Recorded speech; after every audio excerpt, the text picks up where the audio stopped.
So, ayan, hinango ko na yung ating gagawin na ingredients na palaman para sa sandwich. Ayan. So, bang hinahango natin siya ay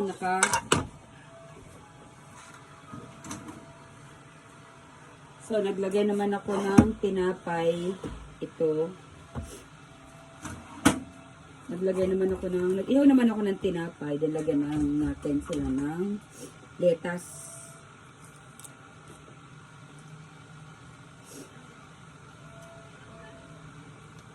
So, yung lettuce na to guys, ay kailangan lang natin siyang isakto doon sa tinapay para hindi naman siya yung labas-masok dyan. O, ayan. So, lagyan na natin yan dyan.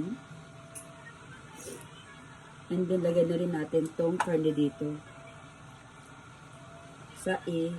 Ayan, dito.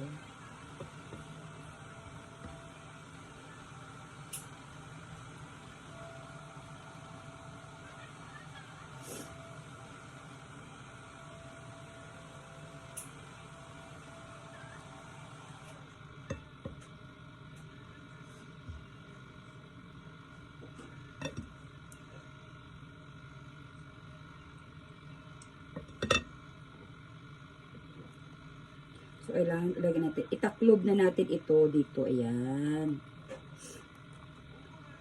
So, kailangan din natin lagyan ng lasa ito kasi hindi lang siya yung lasang karne lang. So, lagyan din natin siya ng mayonnaise.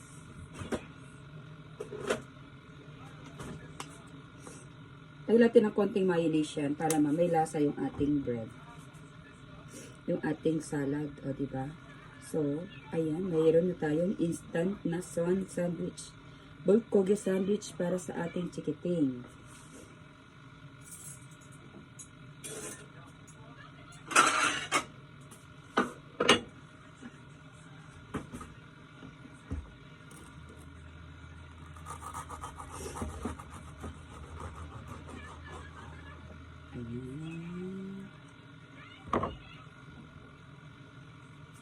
So, ayan na po ang ating itsura ng ating bulgogi sandwich.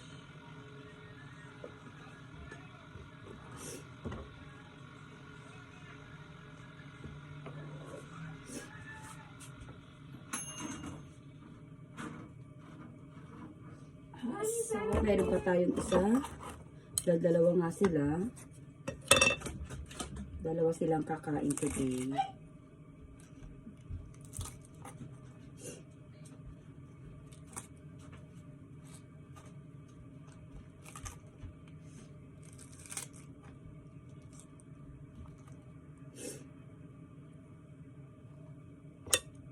So, ayan. Lagyan na natin ang bulgogi.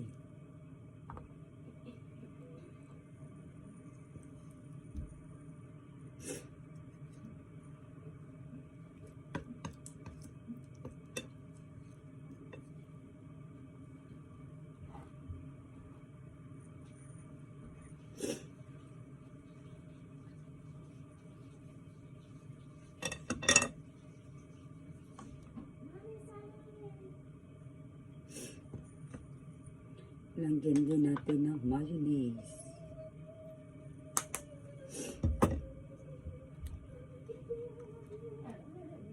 And then, itaklob natin dito. Yan.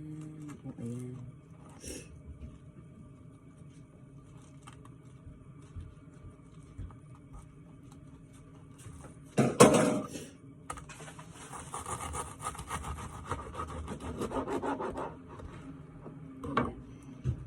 So, ayan, meron na naman tayong nagawang pangalawang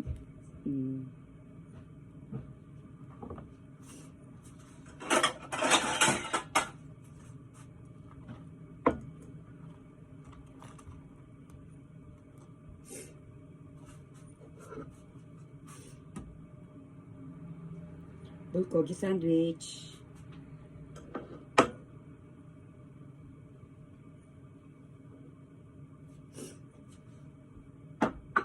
And then guys, meron pa tayong isa.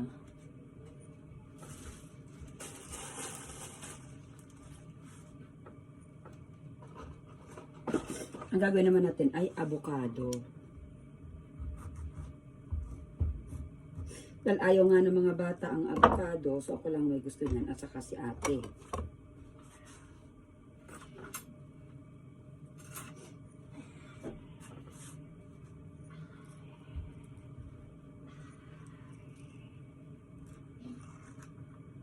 So, ayan, avocado.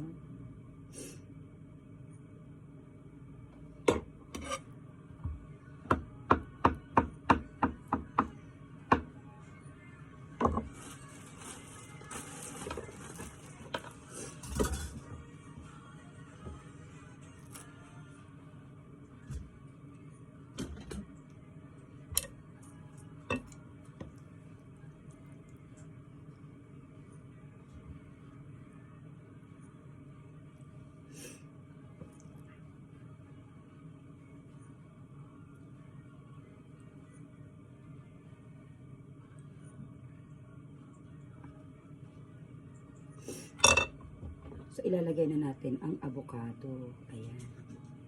Ilalagay na natin ang avocado para dito.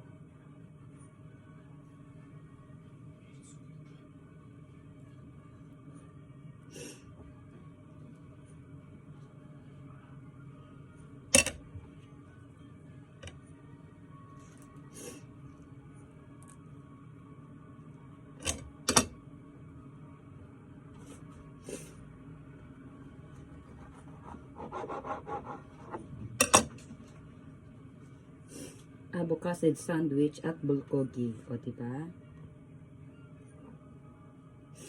Ayan, guys. O, avocado pa rin yan. So, ang ganda ng avocado, diba? Pag nilagay mo sa sandwich mo.